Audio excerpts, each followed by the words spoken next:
On July 18, 2025, a chapter closed that few believed ever would. Without grand announcements or televised ceremonies, France ended its military footprint in the West African nation of Senegal. It marked the end of 65 years of foreign troops on Senegalese soil. This wasn't a result of conflict or collapse. It was a quiet, calculated exit, an end to what many viewed as one of the last visible threads of neo-colonialism in West Africa. For decades, French troops had become a familiar presence in Senegal, stationed at key sites like Camp Gale and the capital Dar, and an air wing at Blaye Diagnational Airport.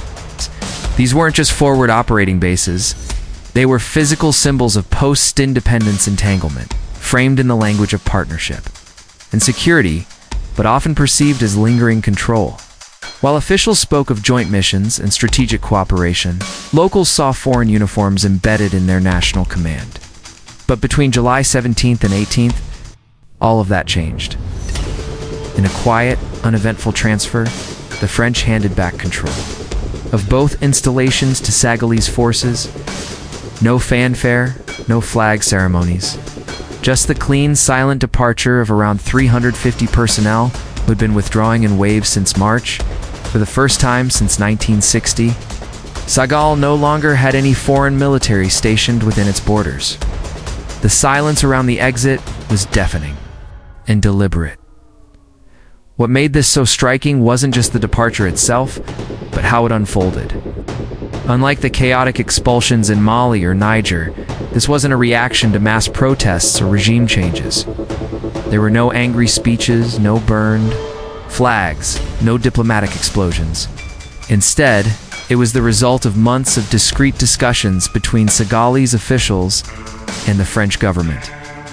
A calm severing of ties, a voluntary end to a deeply controversial arrangement. And yet, despite the low volume, the message landed like a bomb across Africa. This wasn't simply a logistical change, it was a declaration. The dismantling of an old and imbalanced relationship that had tied France to its former colonies through permanent military dependency.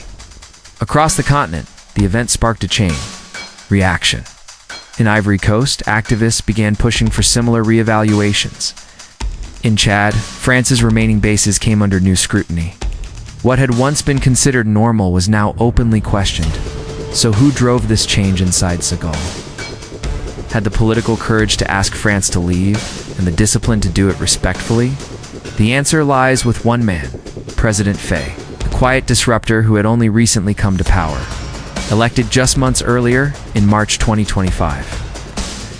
President Faye didn't emerge from a political dynasty or elite military circles. Tax auditor, a political prisoner, and a longtime supporter of populist figure Ousmane Sonko. But what propelled him to power was his message. Real, uncompromising sovereignty. Not slogans, not symbolism. Actual, structural autonomy for the Senegalese people. From the moment he took office, Faye was clear. He viewed the French military presence as a contradiction, a holdover from a bygone era. In his first national address, he calmly called the foreign bases an anomaly. He didn't deliver this message with anger or nationalism. His tone was calm, but his words struck deep. For years, past leaders had avoided the issue, framing the French presence as a strategic necessity. Faye rejected that logic. To him, national security didn't require foreign uniforms. It demanded internal strength.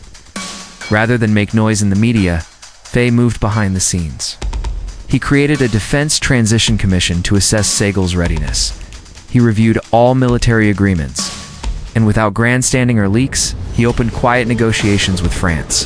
When the agreement to leave was reached, it was carried out without drama. No headlines, just action. What set Faye apart wasn't just his demand for withdrawal, but his vision for what came next. He wasn't tearing down without rebuilding. Internal documents later revealed that Senegal had already begun laying the groundwork for a sovereign military. His administration launched indigenous officer training programs, formed plans to develop domestic arms manufacturing, and initiated talks with neighboring West African nations about forming a regional defense pact. Rather, then isolate the country, Faye imagined a defense network among equals countries like Gambia, Ghana, and Guinea-Bissau. He even kept the door open for France to participate in future training and intelligence sharing, but only as a partner, not as a permanent force. And it didn't stop there. Faye's administration began investing heavily in Senegal's cybersecurity capabilities. French intelligence networks were gradually replaced with locally built encrypted systems operated by Senegalese technicians. He proposed limited civilian military training programs for youth, not as militarization, but as a national readiness initiative. Sovereignty, he argued, must be lived to be defended. Faye's path wasn't loud, it was methodical, deliberate, and it set a precedent that many African nations are now watching closely. While Senegal pushes forward, France is pulling back not just from Senegal, but from the continent more broadly. After public setbacks in Mali, Burkina Faso, and Niger, France is being forced into a complete strategic rethink. Gone are the days of permanent garrisons and regional command centers. French officials now speak of adaptable presence and strategic partnerships, code for a humbler role defined by invitation rather than entitlement, instead of large bases. France is now betting on flexible deployments and tech-based cooperation.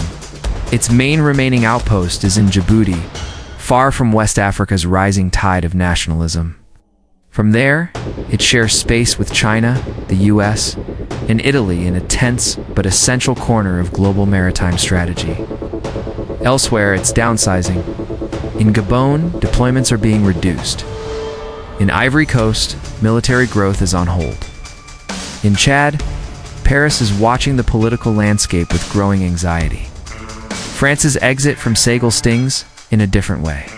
It wasn't forced, it wasn't messy. It was requested diplomatically by an elected government and granted without resistance. For French policymakers, that may be the most sobering part, because if democratic allies begin asking them to leave, too, the narrative of partnership begins to unravel. Across Africa, the Senegal blueprint is gaining attention.